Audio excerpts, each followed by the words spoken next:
පොඩ්ඩක් ඉන්න A level science නේද කරන්නේ?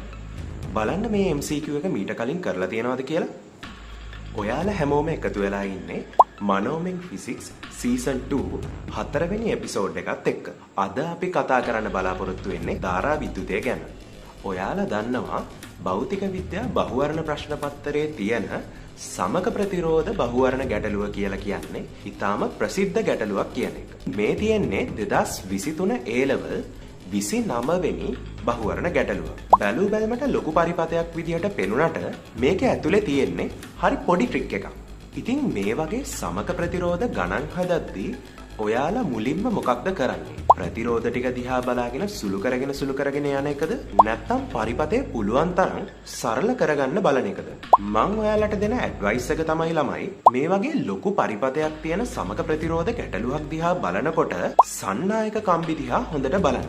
මොකද සන්නායක කම්බි වල සෑම තැනකම විභවය සමානයි කියලා ඔයාලා දන්නවා. ඇයි එහෙම සන්නායක කම්බියක සෑම තැනකම විභවය සමාන වෙන්නේ? අපි දන්නවා ඕනෑම සන්නායක කම්බියක ප්‍රතිරෝධය ශුන්‍යයි කියන එක. ඒ නිසා කිසිම සන්නායක කම්බියක විභව බැස්මක් සිද්ධ වෙන්නේ නැහැ කියන එක. විභව බැස්මක් සිද්ධ වෙන්නේ නැහැ කියන්නේ ඉතින් සන්නායක කම්බි වල සෑම තැනකම විභවය සමානයි කියන එකනේ. ඔයාලා දන්නවා ඇති සන්නායක කම්බි වල සෑම තැනකම විභවය සමාන නිසා මේ සන්නායක කම්බි එකිනෙකට ගැට ගහන්න අපිට පුළුවන්. මේ වගේ MCQ ගානක් කලබල වෙලා ප්‍රතිරෝධ ටික සුළු කරගෙන යනවට වඩා සන්නායක කම්බි එකිනෙකට ගැට ගහලා පරිපතය සරල කරගත්තොත් වැඩේ ලේසි.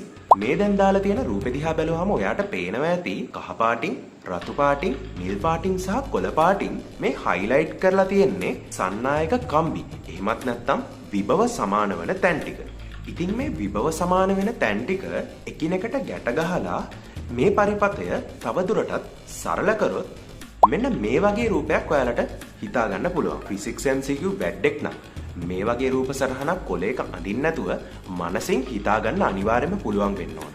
දැන් එතකොට මේ තියෙන පරිපතය අපි තවදුරටත් සරල කරොත් මෙන්න මේ වගේ සරල පරිපත සටහනක් අපිට බලා ගන්න පුළුවන්. සමාන සමාන්තරගත ප්‍රතිරෝධ ටක් ගාලා සුළු කරන්න නම් ඔයාට කරන්න තියෙන්නේ එක ප්‍රතිරෝධයක අගය අරගෙන ඒක ප්‍රතිරෝධ ගාණෙන් බෙදන එක. දැන් මේ පරිපතය ශ්‍රේණිගත ප්‍රතිරෝධ 4ක් විදිහට ගොඩාක්ම සරල වෙලා ඉවරයි.